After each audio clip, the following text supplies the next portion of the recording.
gudoomiyaha xisbiga mucaaradka wadani Cabdiraxmaan Maxamed Cabdilaahi Cirro oo jirjiraad ku qabtay hoyga uu ka degan yahay magaalada Hargeysa ayaa waxa uu ugu baaqay inuu iscasulo madaxweynaha talada Soomaaliya Muuse Biixi Cabdi madaxweynihii hore ee xilka ka degay mudane Axmed Maxamed Maxamuud Sinaayana maxkamad la hor keeno isagoo ku eedeynaya heshiisyada ay la galeen dawladda isu tagga Imaaraadka Carabta inay ahaayeen kuwa khiyaamo qaran ahaa. Soomaalidu waxay ku maamaadaa booramaha diimaha qodin haddaad dheerayso haddaad qodanaha dheerayn ku dhici doontaana mooyaane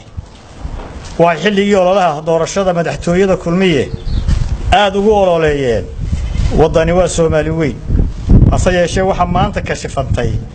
Soomaali weyntii niqaabnayd ee ku dhex jirtay Somaliland oo noqotay kulmiye qarannimadii iyo madax bannaanidii Somaliland waxay naga luntay oo naga ambatay 1960 waxay mar labaad ambatay oo la ambaday madaxweyne Siilaanyo wuxuu ka tagay taariikh madow qarankan iyo madax bannaanidiisii wuxuu u geystay dhaawacii ugu xumaa waxa dhacday khiyaamo qaran shacbigiisa calankiisa ciidiisa iyo himiladii shacbiga uu khiyaameeyay wuxuu ku bedeshay go'aansitaagii Somaliland iyo madax bannaanidiisii dhaqaale iyo dana shakhsi ah heshiisyada dekada iyo saldhigga berbera oo dawladda federaalku saxeexday ayuu uga dhigay in xukuumadda Somaliland la gashay dawladda Imaaraadka. Siilaanyo wuxuu jabiyay dastuurka wuxuu khiyaameeyay shacbigii wuxuu himiladoodii ku raday hog madow oo ay adkaanayso in dib looga soo saaro wuxuu mutaystay in maxkamad la hor keeno oo lagu qaado khiyaamo qaran faylkii dawladda Imaaraadku saxeexday Siilaanyo wuxuu ku wareejiyay Muuse Biixi markii uu xilka ku wareejinayay madaxweyne Muuse Biixi wuxuu haystay fursad markuu kursiga madaxweynaha ku fadhiistay oo ahayd inuu saxo khaladkaas ama shacbigiisa iyo baarlamaanka u soo bandhigo khiyaamada qaran ee madaxweynihii ka horreeyay sameeyay midna ma samayn wuxuu yiri heshiisyadii dawladdii hore gashay waan fulinayaa kuwaas oo ay maanta cadaatay inay noqdeen heshiisyo ka dhaxeeya dawladda federaalka Soomaaliya iyo dawladda Imaaraadka madaxweyne Muuse wuxuu jabiyay dastuurka wuxuu ku kacay khiyaamo qaran waxa uu bannaan madaxweynaha laba arrimood midkood inuu yeelo inuu iscasilo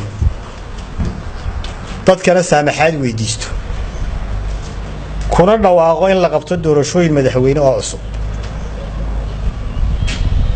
waxa kale oo bannaan hadduu taa yeeli waayo in lagu qaado khiyaamo qaran oo lagu sameeyo maamuska xayuubin. gudoomiyaha Cirro waxa kale oo ku eedeeyay xukuumadda madaxweyne Muuse Biixi Cabdi in albaabada u xidhay xorriyadda qowlka waa sidoo hadalka u dhigay isagoo arimahan ka hadlayana waxa uu yiri kulmiye wuxuu yiridaha u xidhay xuquuqul insaankii